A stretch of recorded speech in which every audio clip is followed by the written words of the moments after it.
അദ്ദേഹം നവയുഗ ധർമ്മത്തെ വിളംബരം ചെയ്ത സന്യാസി വര്യനായിരുന്നു എന്നാണ് മുഖ്യമന്ത്രി പിണറായി വിജയൻ ഇന്നലെ സ്ഥാപിക്കാൻ ശ്രമിച്ചത്. അതെങ്ങനെയാണ് ഗുരുവിനെ അവഹേളിക്കലാവുന്നത്? വി മുരളീധരനും കെ സുരേന്ദ്രനും ഒക്കെ പറയുന്നത് ശ്രീനാരായണീയരെയും ഗുരുവിനെയും മുഖ്യമന്ത്രി അവഹേളിച്ചു, സനാതന ധർമ്മത്തെ അവഹേളിച്ചു എന്നുള്ളതാണ്. ഗുരുവിന്റെ ദർശനം ഒരാൾ ശരിയായ നിലയിൽ അവതരിപ്പിക്കുന്നത് എങ്ങനെയാണ് അവഹേളനമാവുക?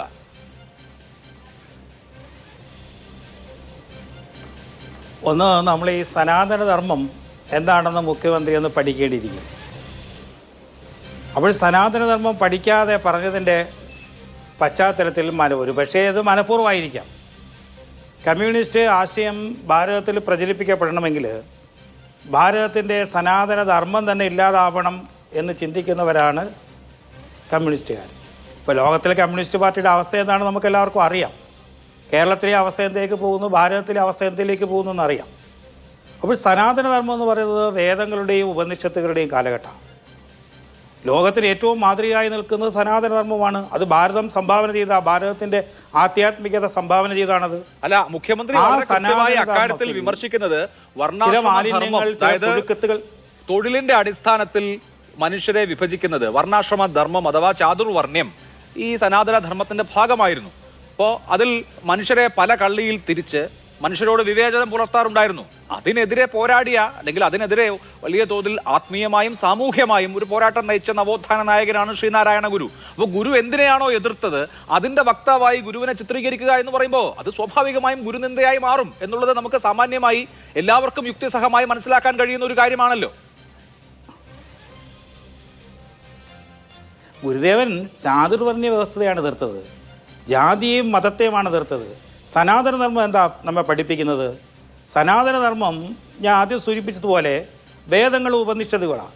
വേദങ്ങളുടെയും ഉപനിഷത്തുകളുടെയും കാലഘട്ടത്തിൽ എവിടെയെങ്കിലും ജാതി വ്യവസ്ഥ പറയുന്നുണ്ടോ? ഇപ്പോൾ നമ്മുടെ നാട്ടിൻപുറത്ത് ഡ്രൈവേഴ്സ് യൂണിയൻ ഉണ്ട്. അത് ഡ്രൈവർമാർ ജോലി ചെയ്യുമ്പോൾ അവരെ നമ്മൾ വിളിക്കുന്ന പേര് ഡ്രൈവർമാരെന്നാണ്. കുടുംബശ്രീ പ്രവർത്തകരുണ്ട്, അവരെല്ലാ ജാതിയിലും എല്ലാ മതത്തിലും പെട്ടവരുണ്ട്. അവർ നമ്മൾ വിളിക്കുന്നത് എന്താ? കുടുംബശ്രീ പ്രവർത്തകരെന്നാണ് വിളിക്കുന്നത്.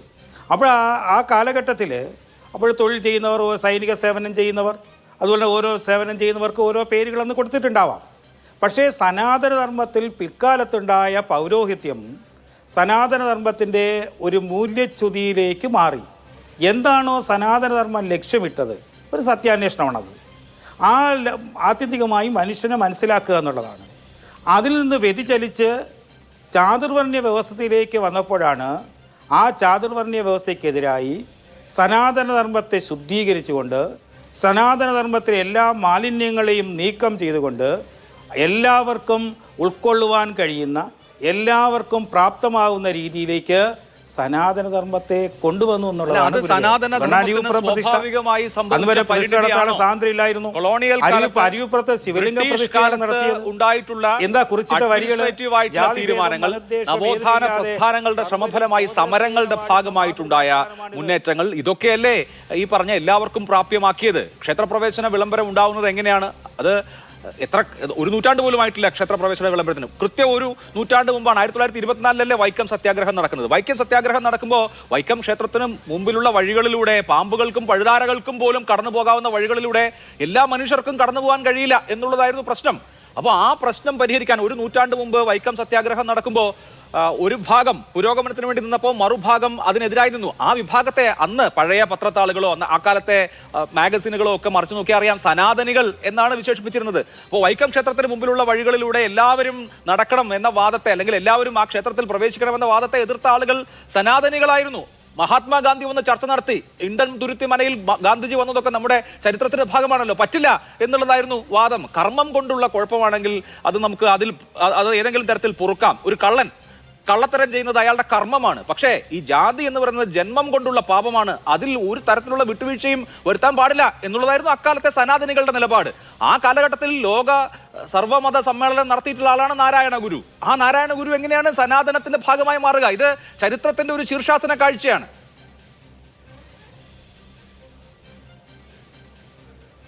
നിങ്ങൾ സനാതന ധർമ്മത്തെക്കുറിച്ച് കൃത്യമായൊരു നിർവചനം നേരത്തെ തന്നെ പറഞ്ഞോളൂ.